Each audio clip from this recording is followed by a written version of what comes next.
बड़ा एक आंदोलन चल रहा है वहां पर उन गांवों की जमीन भी अधिग्रहण करी जा रही। वहां पर दूसरी पार्टी की सरकार है, चाहे मध्य प्रदेश हो, उत्तर प्रदेश हो, बिहार हो, जमीन अधिग्रहण का एक बड़ा इशू देश में है। अधिग्रहण और बड़े उद्योगपति जमीनों को लूट रहे हैं। सरकार कहती है कि हम अनाज देंगे, अनाज के बदले जमीन लेंगे, ये पॉलिसी है। देश के आम किसान को गरीब बनाकर उनकी जमीन छीनने का षड्यंत्र है। आम लोगों को संज्ञान लेना चाहिए इसका। दूसरा सर, महाराष्ट्र में भाषा के नाम पे जो भाषा पे गलत चीजें हैं। नए नए पार्टियां अपने नए नए इशू पकड़ती है। ये बाला साहब का एक इशू रहा है, लेकिन उन्होंने बाद में छोड़ दिया था। इनके परिवार ने भी बहुत दिन तक उसको छोड़े रखा। दोबारा उसी विवाद को फिर लाना चाहते हैं, उसको देश एक्सेप्ट नहीं करेगा। और खास करके हिंदी भाषी क्षेत्र या वहां पे कन्नड़, जो बाहर के स्टेट के लोग रहते हैं, उनको वहां पर तंग करा जाता है। तो पूरा देश इस सिस्टम के खिलाफ है। कवाड़ यात्रा के दौरान ये सब जो चल रहा है, ये कवाड़ यात्रा के जो कावड़ यात्रा चल रही है, हमारी एक बात समझ में नहीं आई कि नॉनवेज से ऐतराज है या मुस्लिम समाज से ऐतराज है। आप भी पढ़े लिखे आदमी हो, एक क्वेश्चन हमारा है कि सवाल और नफरत नॉनवेज से है या मुसलमान से है। कावड़ में मुसलमान को टारगेट करा जाता है। हमने एक सरकार को एक पूरा फॉर्मेट बना के दिया, और ये महाराष्ट्र में और कई स्टेट में है। अगर वेजिटेरियन किसी होटल में बन रहा है तो ग्रीन रंग से लिखो उसको, अगर नॉनवेज बन रहा है तो रेड कलर से लिखो, उसको इंगेज करो।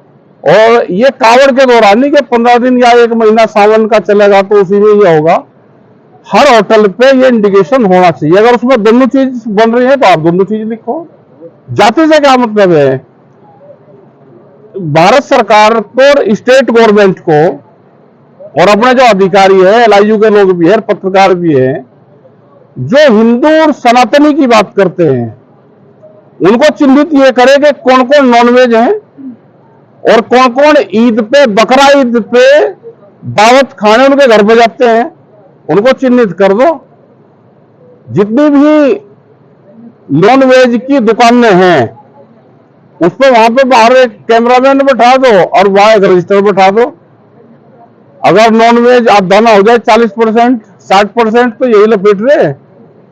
तो इसका मतलब नॉनवेज से ऐतराज नहीं है, ऐतराज मुस्लिम समाज से है।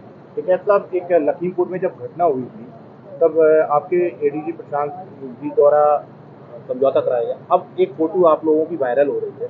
ये कहा जा रहा है कि लखीमपुर खीरी कांड में टिकैत साहब ने एडीजी साहब के साथ डील की थी। उस समय एडीजी साहब थे प्रशांत, वहां पे अधिकारी थे, वहां पे उत्तर प्रदेश के पुलिस के अधिकारी वहां पे थे, एसकेएम के लोग वहां पे थे, और